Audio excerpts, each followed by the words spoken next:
شباب؟ ان شاء الله الكل بخير. طبعا اليوم راح نسوي سلسله طريقه استخدام المسدس. زين. من اهم هذه السلسله هي طريقه تبديل المخزن بطريقه كتير. طبعا قبل ما نبدا الحلقه، زين، احب انوه على فد موضوع، انه انا لا ابيع ولا اشتري، مجرد قناه تثقيفيه طريقه استخدام السلاح بطريقه الامن. قبل لا نسوي اي شيء نتاكد من كل السلاح من اطلاقه. زين، مثل ما تشوفون امامكم سلاح خالي وغرفة النار خالية من أي رصاصة. أخوان، اليوم أنت في ميدان رماية أو في أي وضع لازم تعرف هذه الأمور، ولازم تتمرنها إنه بينك وبين نفسك وبالبيت. المكان اللي أنت فيه كان روم أو هوم، بيت، كذا، أي مكان لازم تسوي هذه التكنيكات، تسحب وتبدل مخزن وإلى آخره. اليوم أنا أريد أطلق نار، إن كان في رينج، إن كان في عدة أماكن.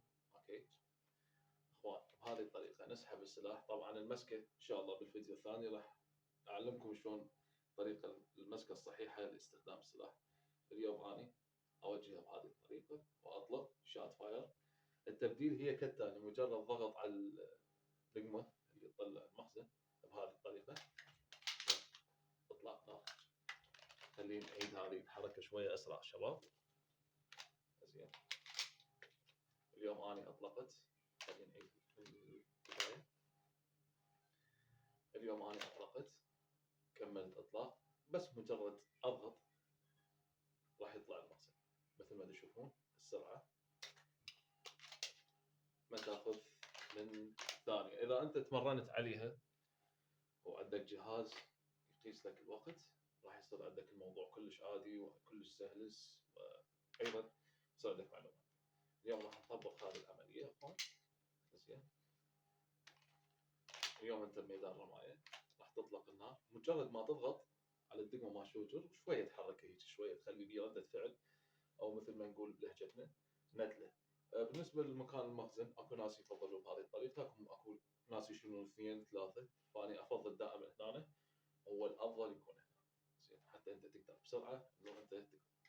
اليوم اني كملت اطلاق، اخلي مخزن. من اخلي دائما ما اخليه هيك، اوكي، لانه اذا اخليه هيك من ادخله راح يفتر، راح يصير بهالطريقه العكسيه.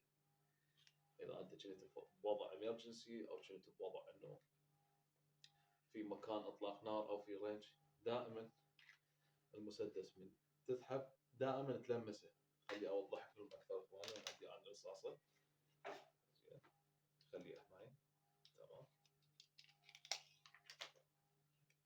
اليوم خلينا نقول هنا اطلعه، اول شيء اتلمس الرصاصه حتى من تدخل ببيت النار مسيطر. هذه الطريقه من اخليه، لانه لربما الرصاصه صار بهالشكل، مجرد ما ارجعها بصبعي